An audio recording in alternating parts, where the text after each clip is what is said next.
So let me ask you a question. Why is it that some businesses in the high ticket space, some high ticket businesses, why is it that some are able to freely spend on ads, make back a 10, 20, 30x return on their investment, and operate with high margins, become industry Goliaths, become the go-to expert within the industry, while others struggle to get by, while others operate on thin margins, while others spend $200, $500, $1,000, hell, maybe even more than that just to get one person on a sales call and for them to give you a think about it objection, to kick the can down the road and not end up buying. Well, in today's video, I want to go ahead and break that question down, because in the last 5 years, I have been part of both scenarios. I have been part of both sales teams, and it is my intention with this video to hopefully make you aware of what the hidden costs of paid ads are that nobody is talking about. Nobody's talking about this, okay? And it is my intention to open your eyes to that so that you become a thriving business in today's day and age, rather than, a company that's burning money, that's burning resources. And, unfortunately, I have seen this happen where companies that burn resources end up going out of business. I've seen that from my experience. I've been a sales rep for the last 5 years. I have experienced that, unfortunately. But the good thing is that I've also been on the opposite end of the spectrum. And so it is my intention with this video to help you become the opposite end of that spectrum where you're thriving. Okay? So Abraham Lincoln says that if he had 8 hours to chop down a tree, he'd spend the first 6 hours sharpening the axe. Okay? And so by becoming aware of the problem, you are solving the 80-20, which is knowing what the problem is in the first place. And that's going to give you the highest leverage to actually solve that problem and fix it so that you don't become that business that's burning money, and you don't become that business that's barely scraping by, and you can change the course of history and actually become the go-to expert within your market, become a category of one, and start charging premium prices. Okay? Now, here's another question for you. What is it about the thriving businesses that differentiates themselves from the people that are barely scraping by? Like what is it that they're doing specifically in their business? Like what is going on under the hood?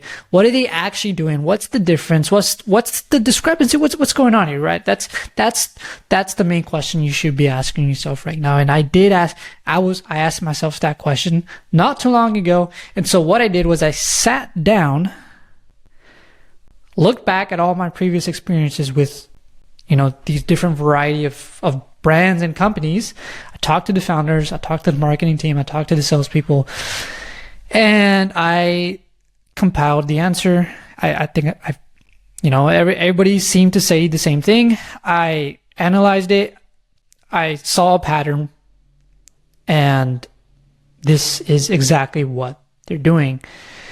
Now, what you want to ask yourself is it because they have a more skilled sales team behind them? Like is the reason why they're the Goliath in your industry? Is it because they have better salespeople on their sales team, right? Is it because they've spent more money on sales training?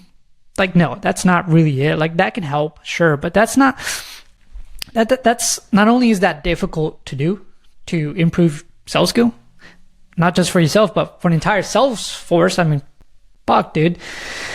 That's just levels more difficult, but it's not that. Okay, now is it because they have better media buyers? Like, are they just like targeting better audiences? Are they, spending money more strategically than I am, than you are? Are they just like, do they have some secret button behind meta ads that they are clicking that you don't know of? No, it's definitely not that. But is it because they're just running more offers? Are they just like liquidating on the front end more? Like, do they just have a better money model? Like, is that, did they pick up money models from Alex Mosey and all of a sudden like just triple their business or 10x their business? That's probably not the case either. right?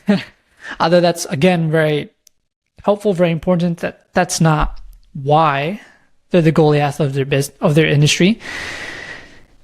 And so wouldn't it make sense that those running laps on everybody else, you know, the people that are miles ahead, the top 1%, the Michael Jordans, wouldn't it make sense that they simply just have a market that trusts them?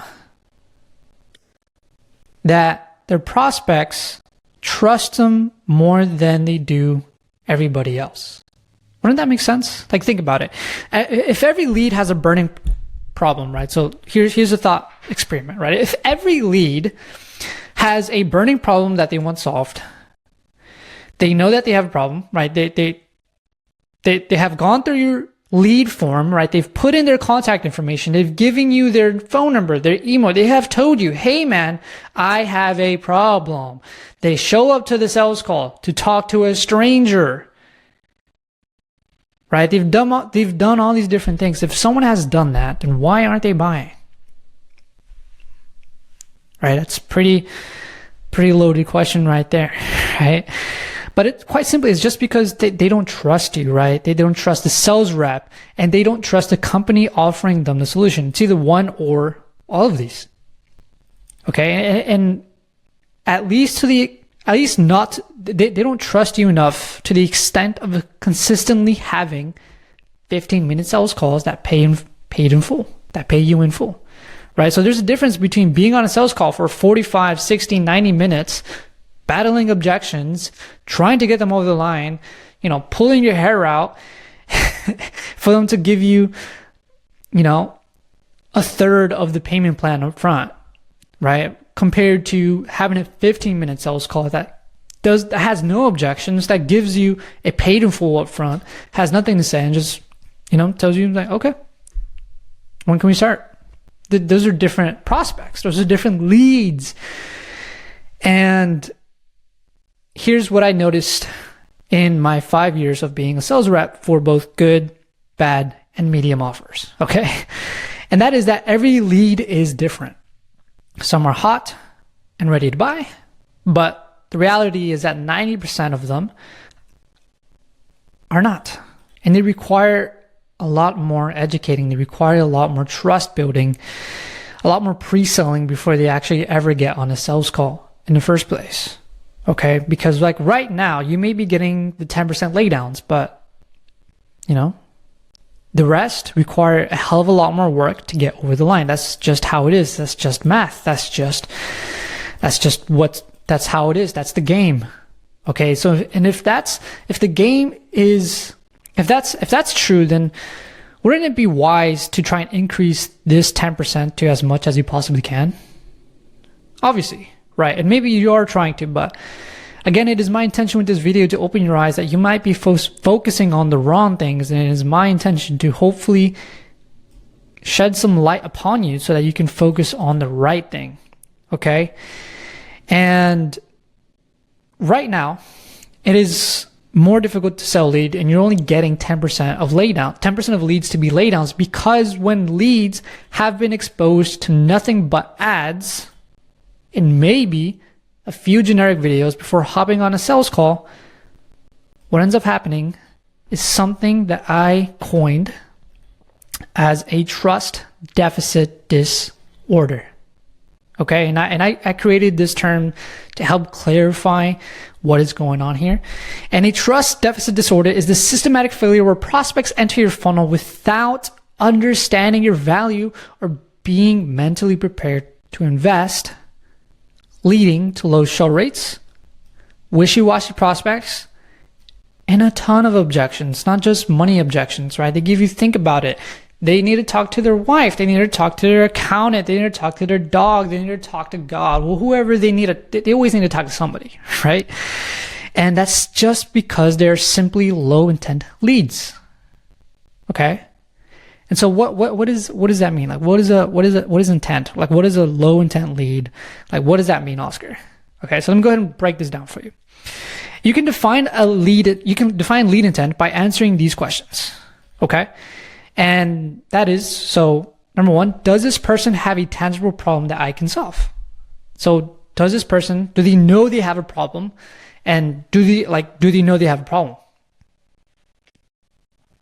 Are they aware of the gravity of that problem? Do they know the consequences of what's going to happen if that problem persists? So for example, if I have an acute pain in my stomach, let's say I have an acute pain in my stomach. Like I don't know what's going on. Like I don't know what the problem is, and I don't know the consequences. But if I go to the doctor's gonna be like, hey dude, you have some form of cancer in your stomach, and unless you treat this right now, you're gonna die within the next 3 months. Right? All of a sudden it goes from an acute pain in my stomach to life or death. That's an extreme example. Okay. Not everything's like that, but this is an extreme example, right? I go from unaware to aware to now I know what the consequences are, and you bet that at that point I'm pretty goddamn motivated to solve it. And you know what? The doctor that told me about that problem, he's my guy. He's the guy that I want to fix it, and I need to fix it because it's life or death, right? And so the next thing that you want to ask yourself is this someone who thinks they can solve it on their own, or do they want and need outside help? So for example, like if the doctor tells me, hey, you have this cancer, you need to solve it. And I'm like, oh, I can do that. I can solve that. I just need to drink some tea, dude. Come on. Like if I'm that guy, stupid, but if I'm that guy, I'm probably not going to, I'm probably not going to take the surgery. I'm probably not going to take the pills. I'm probably not going to buy whatever the doctor's trying to help me with. And this is again an extreme example, but you can apply this to any scenario. And so that's very, very, very important that they know and understand that they need outside help, right? Either they tried to do it on their own before and failed, or there's someone that knows that they need outside help. They need someone that has been there, collected all the scars in order to get to their goal faster, right? Either or works. And so your goal as the business owner, as the sales rep, is to push them towards that pocket. Okay. The next thing you want to ask is, do they want you to be the outside help? Like, do they, like, now that you know they need outside help, but do they want it to be you? Like, do they trust you enough to solve their problem? And do they believe that they're going to get to the outcome? Do they believe, like if I take the surgery that the doctor's telling me to do, and if I take the pills that he's telling me to take, and if I go through the chemotherapy that he's telling me to do I believe that I will live at the end of that? Okay, that is very, very, very important. It's not just about do they trust you, but do they believe they're going to get the outcome, whether in themselves, in the product, in the company, etc., etc. But their intent is not binary. So it's not, are they low intent or are they high intent, but it's more of a question of how much intent does this lead have? Okay. So it's not binary. You can put it on a scale, and what that does is it gives you control to be able to determine where on the scale they are. So at one given point, they might come into the funnel low intent, but by defining it and knowing that it's not binary, now you have more control to be able to move them along the path to a high intent lead. Okay. And so the problem with low intent leads is they cause leaky holes within your sales process, right? They cause a lot of problems. They cause a lot of downstream effects, negative downstream effects that require very expensive and very rare individuals to fix head on because they're low intent leads, right? They're not fully aware of what the actual problem is and what's causing it, right? Imagine I try to fix my acute stomach problem, the acute pain in my stomach, without going to the doctor. Like imagine if this scenario was real, where I had an acute pain in my stomach and I didn't want to go to the doctor. And I'm just like, I'm just going to take this pill. I'll just change my diet. I'd be okay. Like imagine the consequences of that. That's not good. And again, this is an extreme example, but I think it's helpful. Okay. So a low intent lead is not really aware of the gravity of the problem, right? So if I didn't go to the doctor, like I'm not gonna know the gravity of it, and therefore I'm probably gonna end up not being on this planet, right? And so are they someone who thinks they can solve it on their own? Or again, like if they think they can solve it on their own, then they're not, the chances of them buying is very low. They're going to be a very low intent lead, right? And also, if they're able to call bullshit on your claims, then they're not going to trust you to solve their problem. They're not going to trust you to deliver the outcome to give them the end state, right? So if I went to the doctor and I told him about my acute stomach pain, and he's like, oh, you have cancer, dude. You need to treat this right now. Well, imagine I'm someone that doesn't really believe in doctors, or like I just don't have trust in this doctor for whatever reason, or like someone, so like let's say someone in the lobby, like let's say I'm sitting down waiting for my appointment in the doctor's lobby, and like someone like sitting next to me like whispers to me, it's like, hey dude, I heard someone died. I heard every patient that comes through here dies. Like I'm probably not going to trust a doctor, right? And so I'm probably going to get the hell out of there, first of all, but I'm just not going to listen to the doctor, and he's going to have no influence over me. And if he tells me to do something, I'm probably not going to do it. Okay, so it's imperative that they trust you and they believe you, right? And by the way, I want to make it clear that yes, you can sell low intent leads. Okay, so if someone is not aware of the problem, doesn't know the gravity of it, if they think they can solve it on their own, if for some reason don't trust you, you can still get them to buy. But man, oh man, is that a task? Okay, like I'd rather be pulling teeth from a dog than trying to sell a low intent lead. Personally, because I've done it and it's hell. Okay, but it can be done.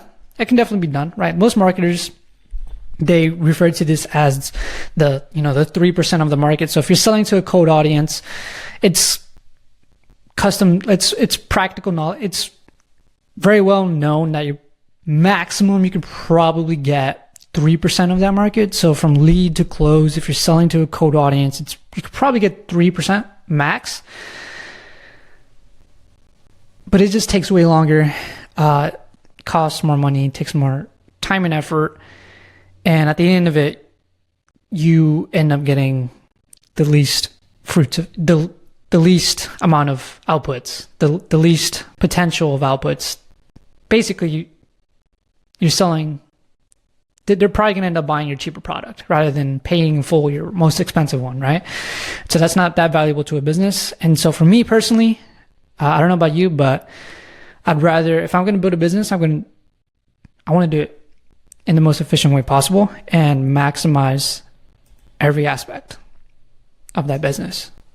Okay? So this is a marketing problem, not a sales one. If this wasn't already abundantly clear, this is not a sales problem. This is a marketing problem, because if you treat it as a sales problem, then you will find it difficult. Okay, even if you are Jordan Belfort, even if you are the best salesperson in the world, on the planet, if you have the best sales team on the planet, it's still gonna take more time, cost more money, and take more energy and effort.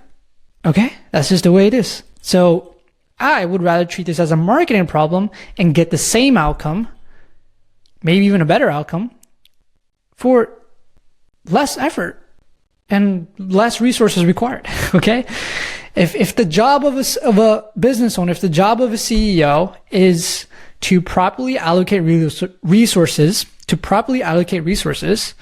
then I'd want to do that as efficiently as possible.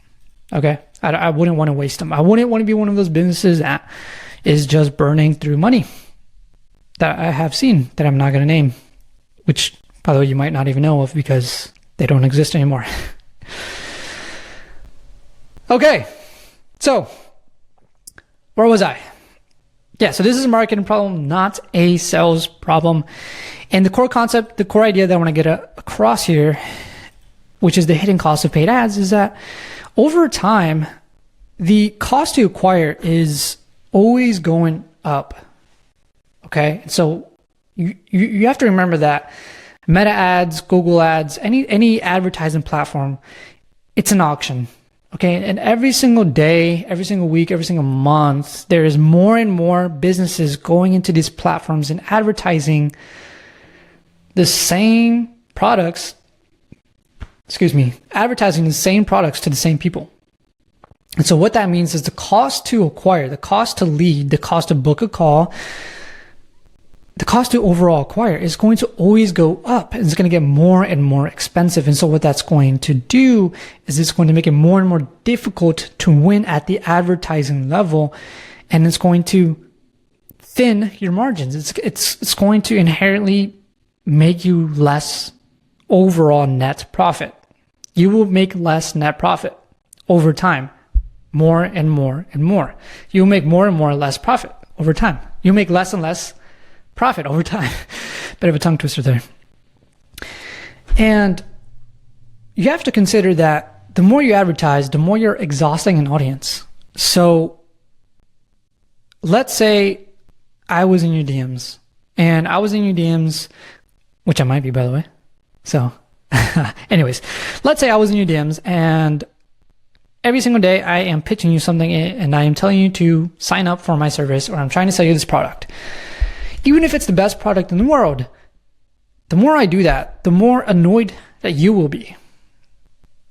It's the same with ads. The more you advertise, the more you exhaust an audience, okay? And a lot of people forget about that, right? And the more you advertise, the more diminishing returns you actually get back because of these two things. And so over time, you're actually building a perpetual negative feedback loop where at its worst, you go out of business, but usually you just run a business that's very, very, very scarce, that's very thin and barely scraping by, okay? Because you're always required to create more creatives, right? You're always required to create new offers, better copy, better headlines, all of that fun stuff, okay? And then obviously it becomes harder and harder to sell, and you build less and less trust over time. And so if you want to sell to more than just the 3% of your market, if you want to sell more prospects at higher price points, and you want to outperform others in the same industry, in the same market by becoming a category of one, then let me go ahead and tell you a story, okay, which is going to paint the picture of why this is so important, okay? But before I started this channel and before I started this business, just like every other broke, ambitious person ever, if you didn't already know, I was in sales, okay? And I've sold pretty much anything in any kind of way. So I've done door-to-door, like straight door-to-door sales. I've, called leads over the phone. I've sold over the phone. I've sold over Zoom. I've sold in person, et cetera, et cetera. But I've also sold for some pretty big brands, right? I've sold leads coming straight from code ads and everything in between. And it was fun, right? It was fun. I learned a lot of new things and I picked up on a lot of patterns, and I was able to look under the hood of what some of the biggest brands in the industry were doing. But also on the opposite side of that, I was able to look under the hood of what some of the people that, were struggling to get by and maybe not as successful and, maybe not making as much money we're doing. And, I was able to see it from both sides, what I should do, what I should do and what I should not do. Okay. I think that's pretty valuable. While I was calling, so in one offer, I was calling straight to leads that were coming from ads. Okay, they've seen a few videos, maybe, but they were getting targeted by ads and they were coming straight from ads. They opted into some kind of lead magnet, some kind of willy-nilly lead magnet, or maybe it was a good lead magnet, I don't know. And at this company, here's the thing, right? At this company, this was when I was the most skilled as a sales rep. I was the most objectively skilled as a salesperson. I had the most experience. I had the most confidence. I had the most conviction in myself. And I started off with a bang. I started off being the top rep there, but I slowly dwindled down. And, over time, I was barely managing to scrape by $5,000 to maybe even $10,000. Not in commission, but overall cash collected for the business. Okay, yeah, it was that bad. I was that bad, okay? And to be fair, my intention was never to be the best salesperson in the world, but that's besides the point. So that was one scenario, right? And I learned a lot of what not to do at that company and why that company was struggling. Okay, and if you're watching this, I'm sorry, but that's just reality, okay? But on the other side of that, when I was working for a pretty big brand, and this brand, this account was shitting out high intent leads, by the way. Everyone knew who they were, right? Everyone loved their product. They were problem aware. They knew that they had a problem. They knew the gravity of the problem, and they wanted and needed help. They wanted this person's help to solve that problem. And, they knew that they couldn't do it on their own. Or if they did think they could do it on their own, they would rather, get to the goal faster and pay for expert help. Okay. And at this company, I was collecting on average about $100,000 to $125,000 a month. And I was worse as a sales rep than the other offer. Let that sink in. Okay, I wasn't making 2 times, 5 times, 3, 7 times.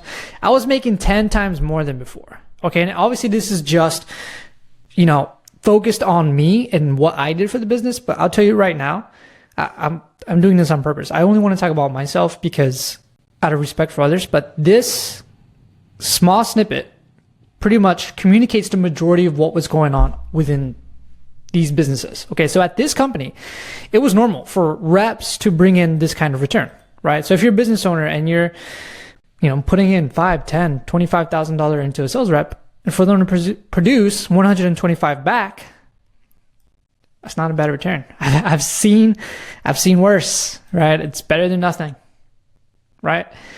And this was average. Like this was actually on the low end of what was going on what most reps were doing at that company. And at this company, this was also normal. It was normal for reps to not perform.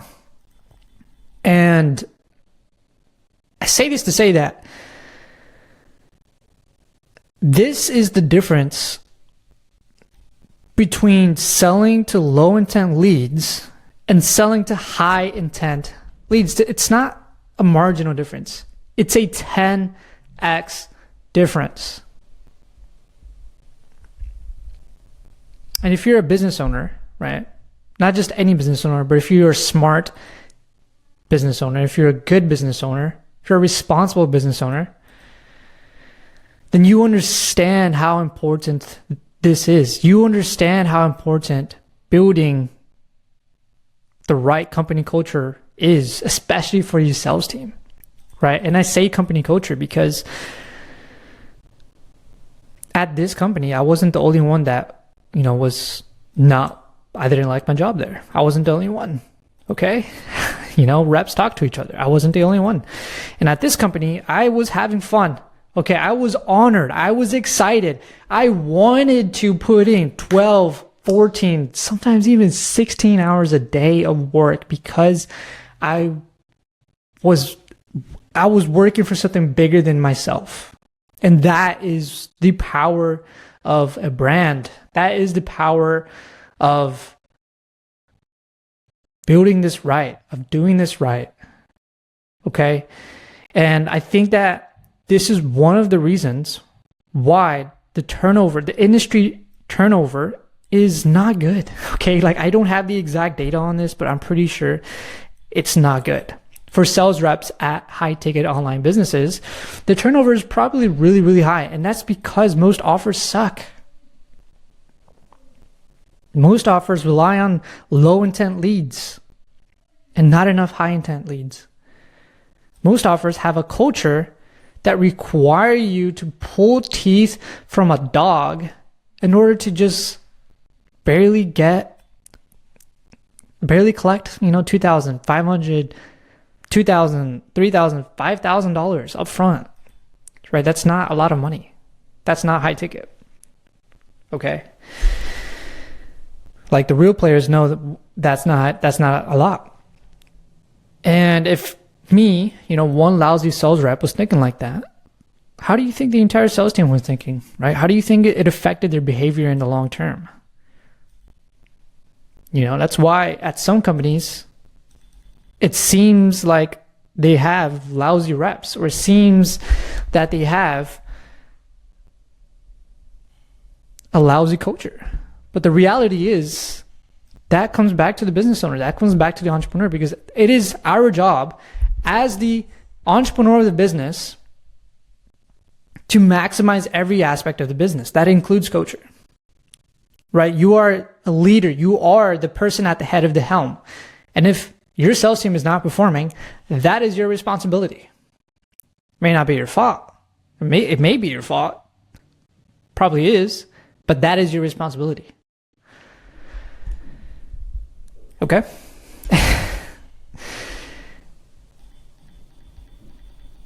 Forgive me for being a little bit passionate here. I think this is very important. And I lived through this. Like this was my last 5 years. This was 90% of my time in this industry was this. And so I get a little bit passionate about this, so excuse me. But this is very, very important, right? And so you want to ask yourself, how much more money could you make if you sold more than just 3% of the market? What if you can get a 10% lead to close? What if you can get a 15, God forbid, a 20% lead to close? How much easier would life be if you were not constantly on a hunt for unicorns? If you did not have to rely on your top sales rep, keep them around. Make sure they stay, but do not rely on them. Because what are you going to do when they're gone? What are you going to do? How far down is your business going to fall? Again, I've seen this happen time and time again, where a business is being carried by one sales rep, and then they leave, and then they fall back down to almost zero. I'm not even kidding. That is the gravity of the situation. Okay, and if this game is a game of probabilities, and if unicorn sales reps are the minority and they're rare and they're a needle in a haystack, yes, you can continue to try and find them. You can continue to try and make them and build them and train their way into it. But as a business owner, I think it'd be wise to treat this as a marketing problem, not a sales problem. In my opinion, in my humble opinion, okay? And so moving on to another point here, because obviously we live in an age of media. We live in an age where it is custom practice for you to have a VSL, to have a brand, to have a YouTube channel. You're probably not just running ads, right? But here's what I've noticed. Even if you slap a VSL anywhere in the funnel, it's going to help, right? Obviously, it's going to increase the quality of the lead a little bit, but it's still not enough. It's still not enough to get them into that buying pocket, right? The buying pocket that turns any cold lead into a laydown. Okay, if you have less than 20%, or if it seems that less than 20% of the people you close are laydowns, then this is a problem. Okay, I'd say at best it should be about 30-40% should feel like laydowns, and that's a marketing problem. Okay, and you've probably heard of Google's study, the 7-11-4 study, right? Everybody talks about this. And if you don't know about this, essentially the study says that viewers need to consume about 7 hours of your content across 11 touch points within 4 locations before they convert to a buyer. Right? That is what Google says, or they did some study said that this is what it took for someone to go from code to a buyer. Now, what they don't tell you, what they don't mention, is that if the content that they're watching is not actually positively impacting them, if the content that they're watching isn't actually helping them and they're not actually getting value out of it, then it's not really moving the needle forward, and you're kind of just throwing stuff out there just to do it, right? And I see this again happen time and time again, where companies just make content for the sake of making content when they're actually not moving the needle forward, right? And I want to talk about this in length in an entirely different video, but obviously some content is better than no content, but if you're still getting an unpredictable amount of leads and they're still not of high intent, right? If you have less than 20% laydowns, then I think there's more that can be done. Okay? And so you want to have a clear map, you want to have a clear cadence, and you want to have a clear purpose behind every single video. You want to have a clear structure for your entire channel. You want to have an entire structure for your brand. Okay, this isn't e-commerce, right? Your brand isn't just a logo and some colors on a screen. Your brand is the associations that people make with your product, with your company, with what outcome they get by following you, by watching your videos, by listening to you, by being part of your community. Okay, and unless there's a real intention behind all of that, a real structure, a real system, then you're kind of just wasting resources. I hate to break it to you. Okay, and if you found this valuable, hopefully, again, so I'm watching the recording of this video right now, and I want to just shoot this quick little clip and be abundantly clear that I am not deterring you away from paid ads. I'm not telling you not to run paid ads. I'm not telling you that paid ads don't work. Actually, quite the opposite. Paid ads are very, very valuable, and they can grow a business really, really fast when they're done correctly, right? They give you that direct response. They give you that direct cash into the business. But the point that I really want to drive home with this video is that if you're someone that's just starting to run paid ads, if you're thinking about running paid ads, or if you have been running paid ads for a while and you're seeing some of these symptoms and you're seeing, a higher cost to acquire, you're seeing lower conversions on the back end, and, your sales team is complaining about the leads, or maybe, your show up rates are slowing down and decreasing, then what I'd suggest to consider is to have something on top of the paid ads that build trust. Okay, and I'm going to get more into this here in the video, but I'm not talking about it. I'm not talking about a VSL. I'm not talking about just any YouTube channel. But consider building trust before someone gets on a sales call with you or your sales team. Okay, back into the video. Hopefully I'm communicating. Hopefully this is making sense. Okay, and hopefully I'm communicating that my intention here is really just to help, because I know what it's like to put everything, sacrifice everything, give everything into something, and to barely scrape by. And so it's my mission with not just this video, but this entire channel, this entire business, to make sure that I do everything within my power to increase the likelihood that you do not have to go through that, and we do not have to go through that as a collective. Right? I believe that there is power in collaboration. I believe that there is power in more than just one mind, and I'm here to help. Okay, and so if you did find this valuable, I'm gonna link another video down below or somewhere here on the screen that is gonna give you the solution to this. I know that in this video I've been very negative, very negative Nancy, but I want to talk about how you can actually turn any cold audience into high intent leads in the next video. And so I'd implore you to watch that, even if you feel like you have enough high intent leads, or even if you are able to scale efficiently, and even if you're running a very profitable business, I'd still recommend you watch that because, again, there's power in more than just one mind. You might learn one little thing that can change your entire business. I know I have by watching other people's videos.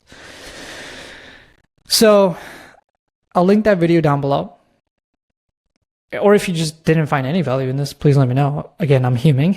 And I want to improve as much as I can.